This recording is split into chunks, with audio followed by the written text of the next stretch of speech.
வணக்கம். இன்றைய செய்திகள்.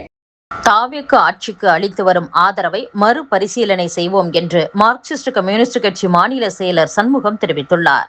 தமிழகத்தில் கடந்த கால ஆட்சி எப்படியோ அப்படித்தான் தற்போதைய ஆட்சியும் நடந்து வருகிறது. இதே நிலை நீடித்தால் எங்களின் நிபந்தனையற்ற ஆதரவு என்ற நிலையை மறுபரிசீலனை செய்ய நேரிடும். தமிழகத்தில் தொழிலாளர்கள், மாணவர்கள் அமைப்பினர், காவல்துறை மற்றும் தமிழக அரசால் ஒடுக்கப்பட்டு வருகின்றனர். கம்யூனிஸ்ட் கட்சிகள் ஆகிய நாங்கள் தாவேக அரசுக்கு வெளியே இருந்துதான் ஆதரவு அளித்து வருகிறோம். இந்த ஆட்சிக்கு ஆதரவளித்த ஒரே காரணம் மதவாத பாஜக ஆதரவோடு இங்கு ஆட்சி அமையக்கூடாது என்ற ஒரே காரணம்தான். நாங்கள் தமிழக வெற்றி கழக அரசுக்கு நிபந்தனையற்ற ஆதரவு தான் அளித்துள்ளோம். இதே நிலை நீடித்தால் இந்த ஆட்சிக்கு அளிக்கும் ஆதரவு குறித்த நிலைப்பாடு பற்றி மறுபரிசீலனை செய்யும் நிலை ஏற்படும் என்றும் தெரிவித்துள்ளார். சென்னை ராயப்பேட்டையில் உள்ள அதிமுக தலைமை அலுவலகத்தில் அதிமுக பொதுச் செயலாளர் எடப்பாடி பழனிசாமி தலைமையில் நடந்த நாமக்கல் மாவட்ட நிர்வாகிகள் கூட்டத்தில் முன்னாள் அமைச்சர் தங்கமணி கலந்து கொள்ளவில்லை. தனக்கு எதிராக செயல்பட்ட தங்கமணியின் நாமக்கல் மாவட்ட செயலர் பதவியை பழனிசாமி பறித்தார். பின்பு அமைப்பு செயலர் பதவியை கொடுத்தார். அதை தங்கமணி ஏற்கவில்லை. இந்நிலையில் அதிமுக மாவட்ட நிர்வாகிகள் கூட்டத்தை தங்கமணி புறக்கணித்துள்ளார். இதேபோல இன்று நடைபெறும் கோவை மாவட்ட நிர்வாகிகள் கூட்டத்தை முன்னாள் அமைச்சர் வேலுமணியும், திண்டுக்கல் மாவட்ட நிர்வாகிகள் கூட்டத்தை முன்னாள் அமைச்சர் நத்தம் விஸ்வநாதனும் புறக்கணிக்க உள்ளதாக கூறப்படுகிறது. இதனிடையே நேற்றைய கூட்டத்தில் இந்த இயக்கம் யார் இல்லை என்றாலும் இயங்கும் வல்லமை கொண்டது, யார் வெளியேறினாலும் அதிமுகவை ஒன்றும் செய்ய முடியாது என எடப்பாடி பழனிசாமி பேசியதாக கட்சி நிர்வாகிகள் தெரிவித்துள்ளனர். நீட் தேர்வு விவகாரத்தில் மத்திய கல்வி அமைச்சர் தர்மேந்திர பிரதான் பதவி விலக கோரி தென் சென்னை மேற்கு மாவட்ட காங்கிரஸ் சார்பில் சென்னை அம்பத்தூர் தொழில்பேட்டை சந்திப்பில் கண்டன ஆர்ப்பாட்டம் நடைபெற்றது. இதில் காங்கிரஸை சேர்ந்த தமிழக அமைச்சர் ராஜேஷ்குமார், தமிழக காங்கிரஸ் முன்னாள் தலைவர் திருநாவுக்கரசர் உட்பட ஏராளமானோர் பங்கேற்றனர். ஆர்ப்பாட்டத்தில் பங்கேற்ற காங்கிரசார் மத்திய அமைச்சர் தர்மேந்திர பிரதான் புகைப்படத்தை தீயிட்டு கொளுத்தியதோடு மத்திய பாஜக அரசுக்கு எதிராக கண்டன கோஷங்கள் எழுப்பினர். பாமக தலைவராக தன்னை அறிவிக்க கோரி சென்னை உரிமையியல் நீதிமன்றத்தில் தொடர்ந்த வழக்கை பாமக நிறுவனர் ராமதாஸ் திரும்ப பெற்றுள்ளார்.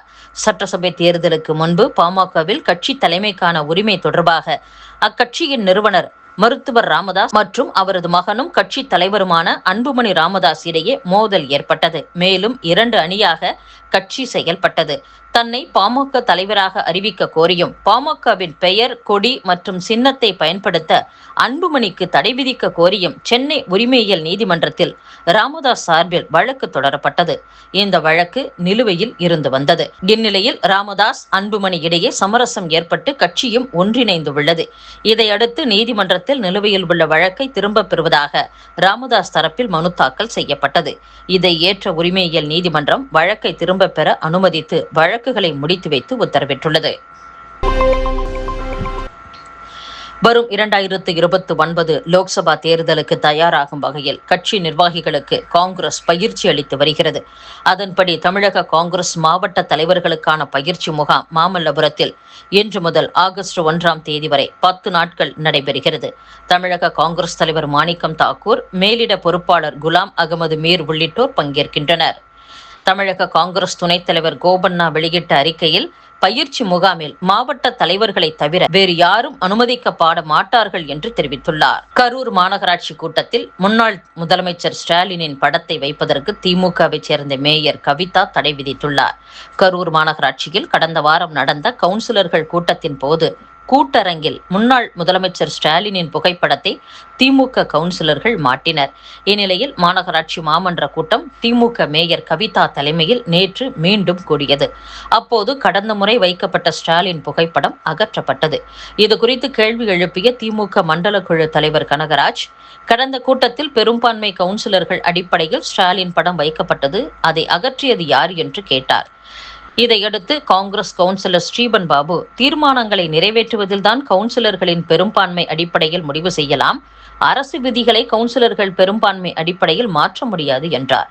இதற்கு விளக்கமளித்த மேயர் கவிதா, கவுன்சிலர்கள் சார்பில் மேயராக தேர்வு செய்யப்பட்டாலும் கட்சி சார்பற்று செயல்பட வேண்டும், புரோட்டோகால் படி முன்னாள் முதல்வர்கள் படங்களை வைப்பதில்லை, போட்டி போட்டுக்கொண்டு தன் படத்தை வைப்பதை முன்னாள் முதலமைச்சர் ஸ்டாலினும் விரும்ப மாட்டார், மக்கள் பிரச்சனைகளை பேச வேண்டிய இடத்தில் கூச்சல் குழப்பம் வேண்டாம் என்று தெரிவித்துள்ளார்.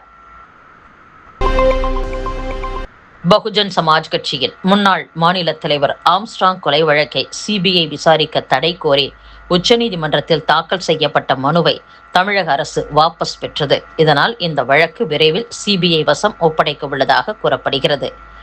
பகுஜன் சமாஜ் கட்சியின் தமிழக தலைவராக இருந்த ஆம்ஸ்ட்ராங் கடந்த 2024ஆம் ஆண்டு ஜூலை 5ஆம் தேதி சென்னை பெரம்பூரில் அவரது வீட்டின் அருகே கொடூரமாக வெட்டி படுகொலை செய்யப்பட்டார். இந்த கொலை தொடர்பாக தமிழக அரசு விசாரணை நடத்தி வந்த சூழலில் ஆம்ஸ்ட்ராங் மனைவி பொற்கொடி சென்னை உயர்நீதிமன்றத்தில் மனு ஒன்றை தாக்கல் செய்தார்.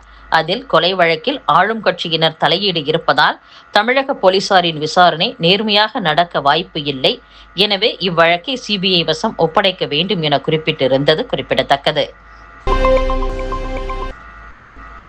தென்காசி மாவட்டம் பழைய குற்றாலத்திற்கு செல்லும் சாலையில் நுழைவு கட்டணம், வாகன நிறுத்த கட்டணம் வசூலிக்கும் ஒப்பந்தத்தை ரத்து செய்ய கோரிய மனு தொடர்பாக தென்காசி மாவட்ட ஆட்சியர், வனத்துறை அலுவலர் ஆகியோர் பதிலளிக்க உயர்நீதிமன்ற மதுரை கிளை உத்தரவிட்டுள்ளது. இத்துடன் செய்திகள் நிறைவடைகின்றன. மீண்டும் நாளை சந்திப்போம். வணக்கம்.